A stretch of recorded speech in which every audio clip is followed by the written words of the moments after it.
Vamos à palavra de Deus?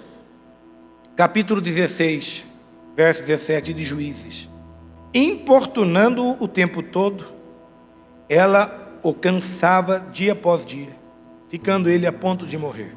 Já já eu vou contar o porquê isso, tá? Por isso, ele lhe contou o segredo. Jamais se passou navalha em minha cabeça, disse ele, pois sou nazireu, desde o ventre materno. Se fosse rapado o cabelo da minha cabeça, a minha força se afastaria de mim, e eu ficaria tão fraco quanto qualquer outro homem. Quando Dalila viu que Sansão lhe tinha contado todo o segredo, enviou esta mensagem aos líderes dos filisteus: subam mais esta vez. Ele me contou todo o segredo. Os líderes dos filisteus voltaram, ele levando a prata. E os filisteus voltaram a ela levando a prata. Fazendo-o dormir no seu colo, ela chamou um homem para cortar as 7 tranças do cabelo dele, e assim começou a subjugá-lo, e a sua força o deixou. Até aqui. Senhor, fala com tua igreja, Deus, em nome de Jesus. Amém. Existe uma música muito antiga, no meu tempo de adolescente para jovem, que tocava muito nas rádios, que se tornou até meio bem popular, que dizia assim: o que é que há, o que é que está se passando com esta cabeça? O que é que há, o que é que está se passando com esta cabeça, para que eu te conheça melhor? O que é que está acontecendo na nossa cabeça? O maior problema nosso que está aqui. Nós temos que nos cuidar.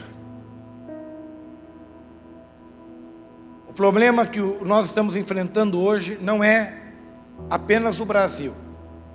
Ele é mundial. Com quem eu posso conversar, que mora em outros locais, em outros países, todos falam a mesma coisa. São problemas sérios. As pessoas estão enlouquecidas, as pessoas estão gananciosas. Por mais que haja todo um problema, as pessoas estão querendo, eu quero mais. Você veja aí o boom que deu os carros no Brasil, um crescimento assustador no preço dos veículos, combustível, mas mesmo com os preços abusivos, as pessoas estão querendo comprar e entram em dívidas, e é carro para tudo que é lado. Quando é feriado, as pessoas estão enlouquecidas, gastam, compram, fazem. Isso não é só aqui. Nós estamos vivendo sim nos últimos momentos. Eu tenho a plena certeza e a convicção que Jesus está às portas. Eu tenho a hora que eu gosto de assistir alguns filmes, não sei se vocês já assistiram aqui, aquele filme 2012, ou Um Dia Depois do Amanhã, não sei se vocês já assistiram, são filmes de Hollywood. E esses filmes, eles relatam como se fosse uma tragédia do mundo. E havia alguns homens, alguns especialistas, que são poucos, que falavam a verdade, mas ninguém queria ouvir.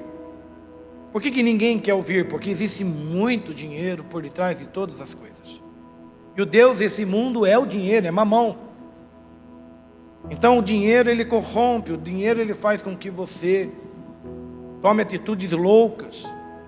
Eu me lembro uma ocasião que eu estava passando em frente, eu estava no Paraguai, na cidade de Assunção, e quando aquele carro estava me levando em direção ao aeroporto, eu passei em frente a um supermercado que pegou fogo, um grande supermercado.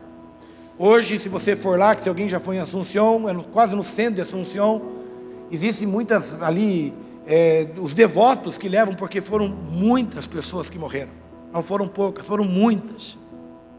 Foi um dos piores acidentes da história do Paraguai. E aí eles contaram o que foi que aconteceu. Eu perguntei, mas por que morreu tanta gente aí dentro? Ele falou assim, porque na hora que começou o fogo, os donos do supermercado achou que as pessoas iam embora, ele levava as mercadorias embora, e ele fechou as portas para que ninguém saísse. É o dinheiro, é a ganância. Por causa do dinheiro as pessoas se matam, elas matam os outros. Eu falava agora para um amigo, eu não sei quem ouviu esse comentário de Bill Gates, eu não sei se vocês estão sabendo. Bill Gates está por detrás de tudo que está acontecendo com essa maldita doença. Bill Gates já havia comentado, ele mais um outro homem poderoso, riquíssimo no mundo, a respeito do que iria acontecer com essa Covid, bem antes dela surgir. Bill Gates disse agora, essa semana, ele disse assim: Bill Gates está por detrás das vacinas. Bill Gates está por detrás de todas as coisas que envolvem a enfermidade. Ele disse: olha, se vocês pensam que a Covid já foi uma tragédia, se preparem que está vindo outra. Bill Gates. Não foi um padre, não foi o Papa, foi o Bill Gates.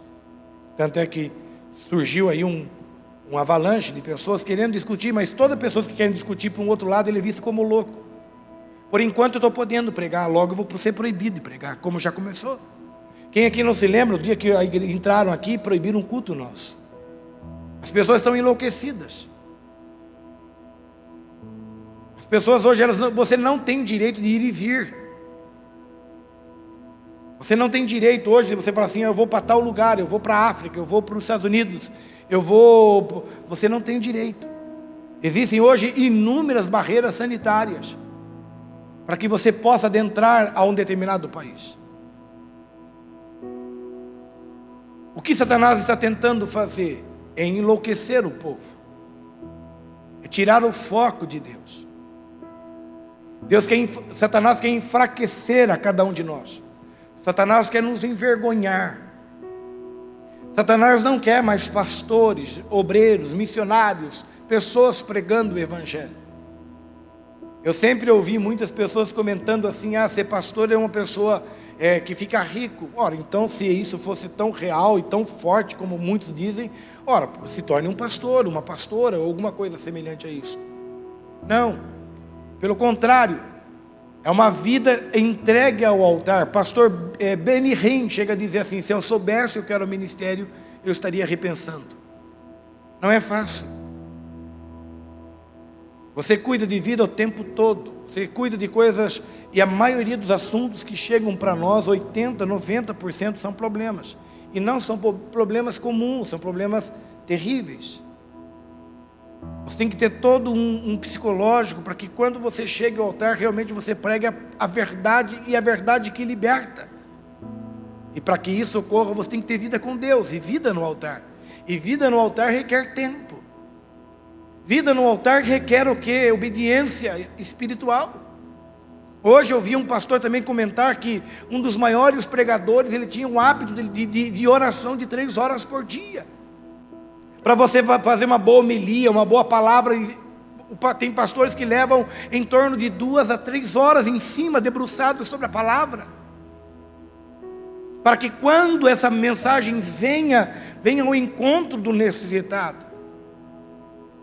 Eu estou falando aqui de um homem chamado Sansão, que ele menosprezou a sua bênção.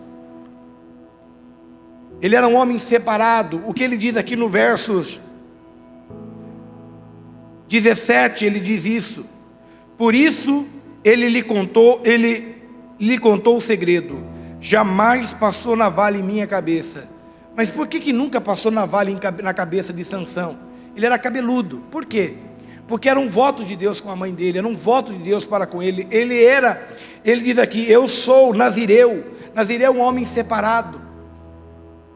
Quem aqui quer ser separado por Deus? Se você quer ser separado por Deus, você não é igual a esse mundo aí fora.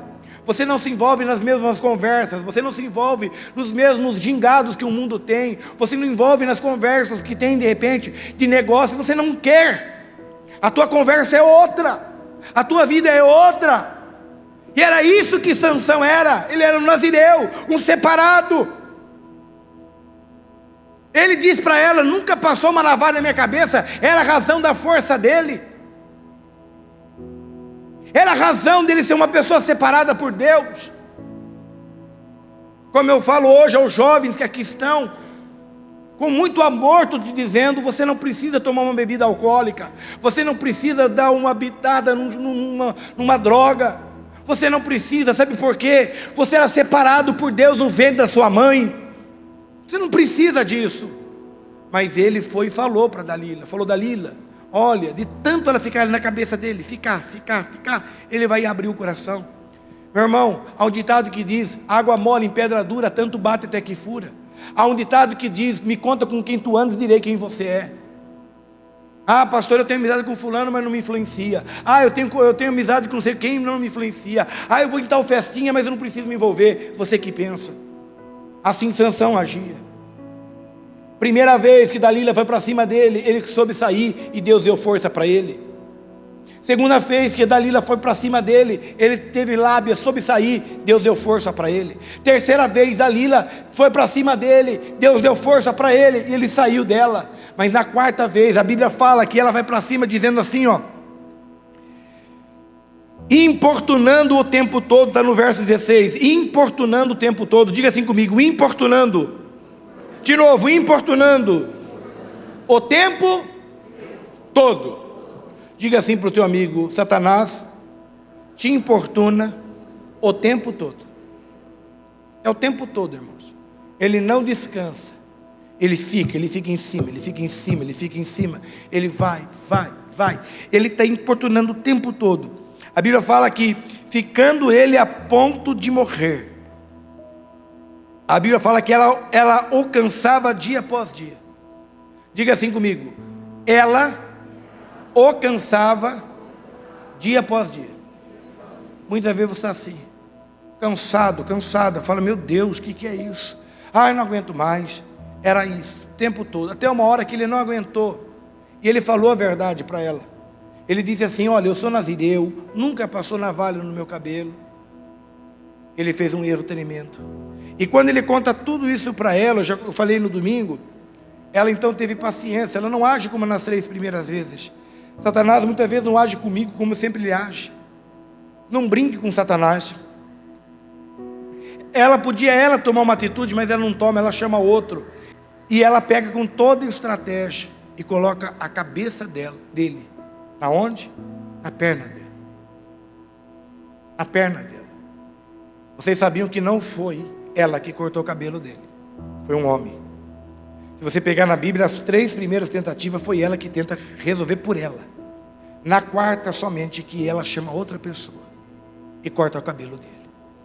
Quando Sansão pensou que por mais uma vez Deus estaria com ele, a Bíblia diz assim, que Deus não estava mais com ele. A Bíblia fala que Deus o deixou. Mas por que Deus me deixa, pastor? Porque você tomou atitudes que fez com que Deus o deixasse. Essa mesma passagem aconteceu em Gênesis, primeiro livro da Bíblia. Essa mesma passagem, ela acontece em Gênesis, bem semelhante à história. Capítulo 3. A palavra de Deus diz que o mais importante é o final do que o início. Eu tenho alguns pastores como referência, que eu posso comentar com vocês, se um dia você puder acessar pelo YouTube e ver as mensagens deles que são de impactar, até hoje. Jimmy Swaggart. Pastor, mas fiquei sabendo que ele errou. É? Poxa. E aí, o senhor continua amando ele? Meu Deus amado. O meu sonho, se Deus me permitisse, era o meu sonho. E até onde a igreja dele, ele é americano, só para dar um abraço nele. Se Deus um dia pudesse dar uma honra para mim dessa. Jimmy Swaggart marcou a minha vida. Jimmy Swaggart parava o Brasil aos sábados pela manhã pela TV Bandeirantes. Jimmy Swaggart, naquela época, nos anos 80, ele chegava em 126 países, se não me engano. Se você ouvir uma mensagem de Jimmy Swaggart hoje, você fica impactado. Você fala: meu Deus, parece que é de hoje. Um grande pregador. Errou.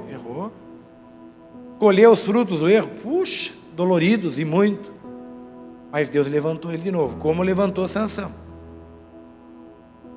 Jimmy Swaggart hoje deve estar na faixa dos seus 80 e poucos anos. O cabelo já era branquinho, hoje está bem branquinho.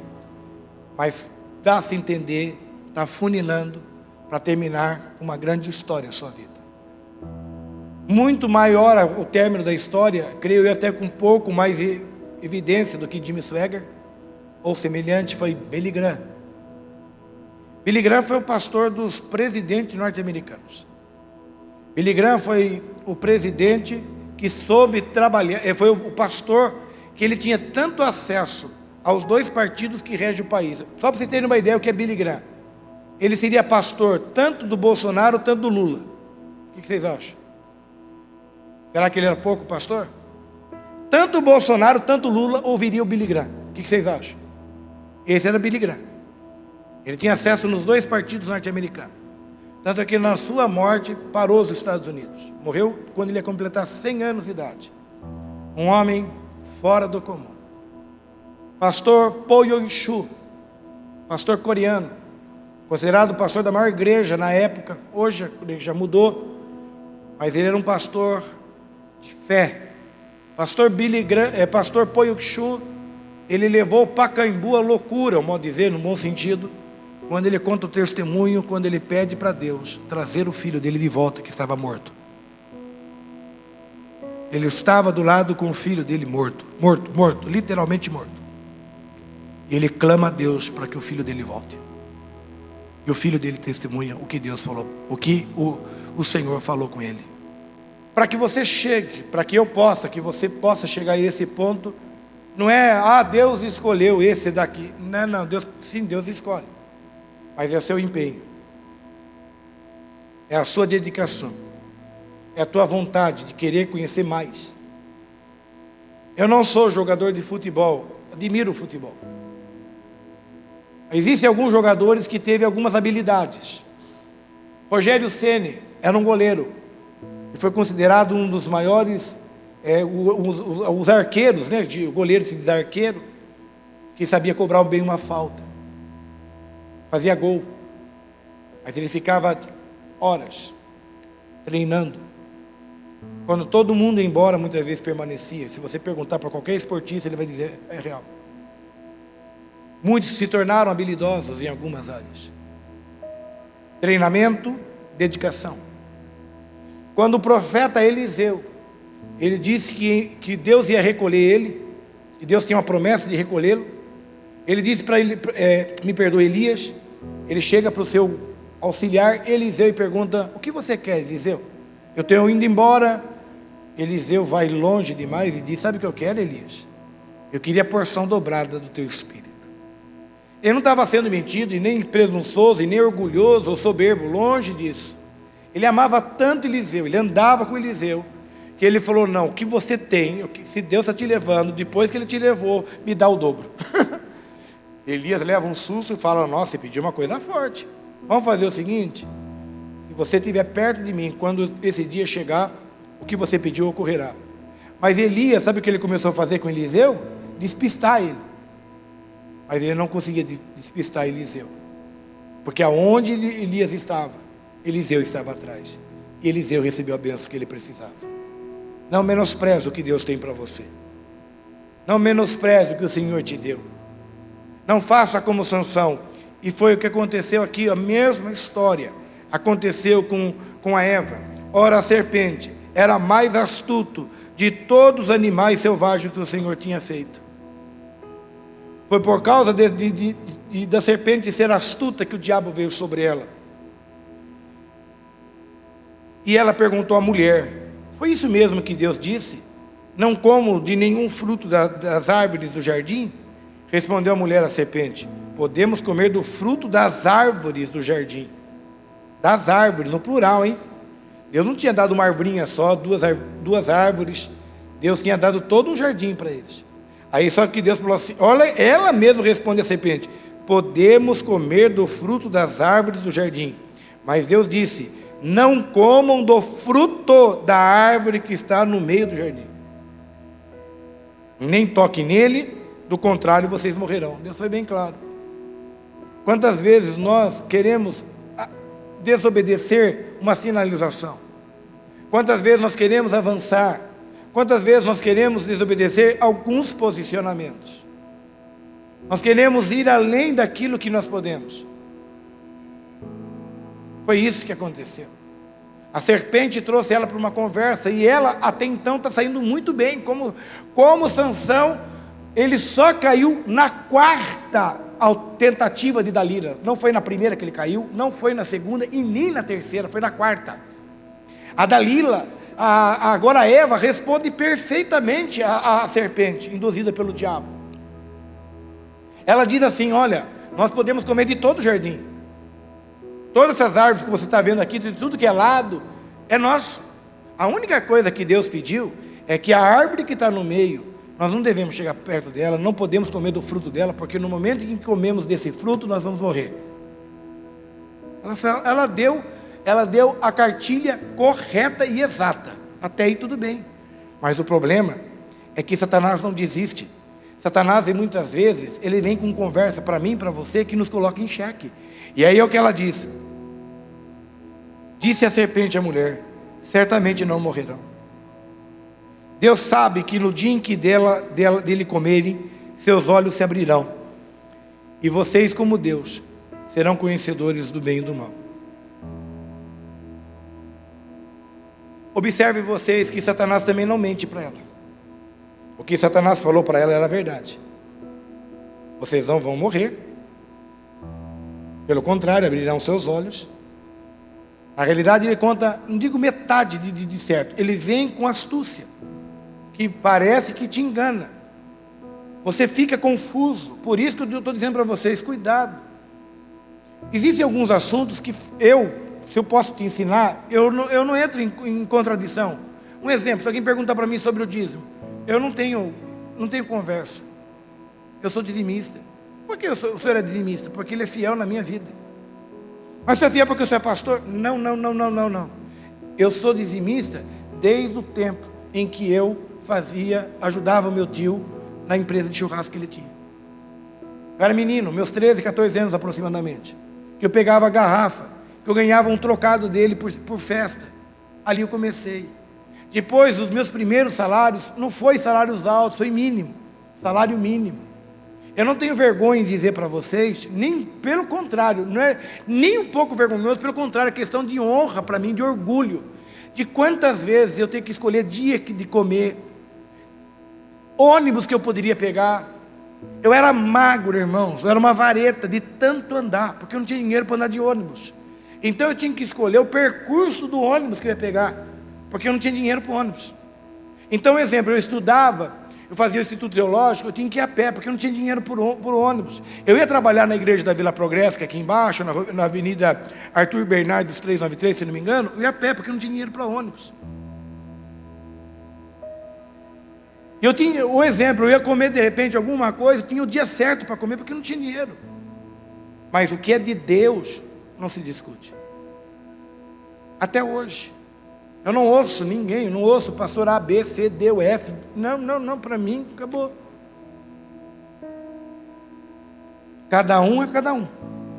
Mas para a minha vida, se você perguntar, é bênção. Eu sempre vi Deus agindo.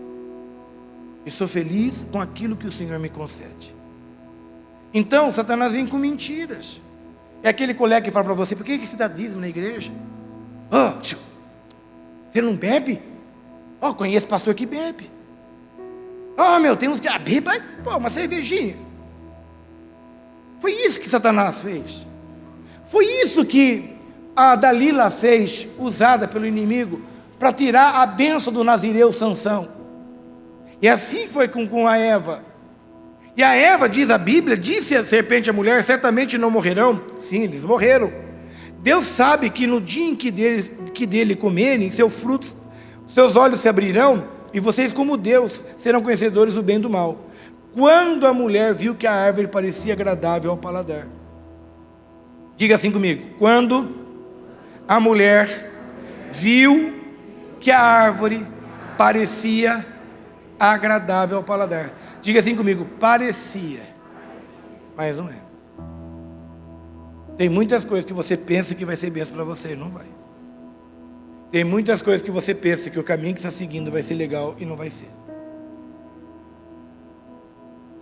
Então, as decisões em que nós tomamos, nós temos que ter aqui. É que nem jogo de xadrez, eu encerro aqui. Eu nunca joguei xadrez. Acho que eu nunca joguei. Dama já joguei. meio parecidinho, né? Acho que é o primo mais pobre do xadrez. Mas xadrez eu gosto de ficar vendo. Sou muito curioso por tudo, irmãos. Não sei se é bom, se é ruim, mas eu já vi pessoas jogando xadrez. E o xadrez, para quem já jogou, o cara fica assim, ó. Dá até bronca. Ele olha. É um tabuleiro pequeno, preto e branco, com peças, cavalo, dama, não sei das quantas, tudo com símbolo. Tem a rainha, se não me engano, o rei, não sei o que tem lá, a coroa, seja lá o que for. É um monte de coisa simbolizando ali. E eles ficam ali. Tem hora que eles ficam a tempo. Aí eles pegam. Ele faz isso. Quando ele não tira a mão, ele não moveu a peça ainda. Ele pode voltar. Sabia disso? Se ele tirar a mão, a peça foi movida. Assim é a nossa vida. Pode ser que eu não tenha uma segunda chance. Pode ser que eu não tenha uma outra oportunidade. Pode ser que não haja um amanhã para mim. Eu me lembro, foi uma história triste, vou encerrar o culto agora, essa palavra. Tinha um moço que, muito bonzinho, mas bonzinho mesmo, menino. Não era ruim não, menino bom, família. E com uma família bem sucedida, deram uma moto para ele, e ele, com falta de juízo na cabeça, menino ainda, jovem, ficou louco a moto, ficou louco, totalmente louco, empinava a moto, e pá. Me lembro, se não me engano, foi um dia na porta da igreja, eu falei, viu, vim na igreja, tá? Pastor, ele gostava de mim. Conheci ele quando ele tinha acho que 14 anos, 13 anos mais ou menos, menino bom mesmo, irmão, de família. Falei, viu, vem na igreja, tal, um assim, um dia eu venho, tal. Mas não teve esse dia. Se não me engano, aqui na Castelinho, ele foi empinar a moto, alguma coisa, deu de frente com... Ele empinou, acho que não viu o caminhão. O rosto dele, dizem que ficou grudado na carroceria do caminhão. Muitas vezes não tem uma segunda chance. Muitas vezes a gente está brincando com o que Deus nos deu. E pode ser que não haja uma segunda oportunidade. Se coloque em pé.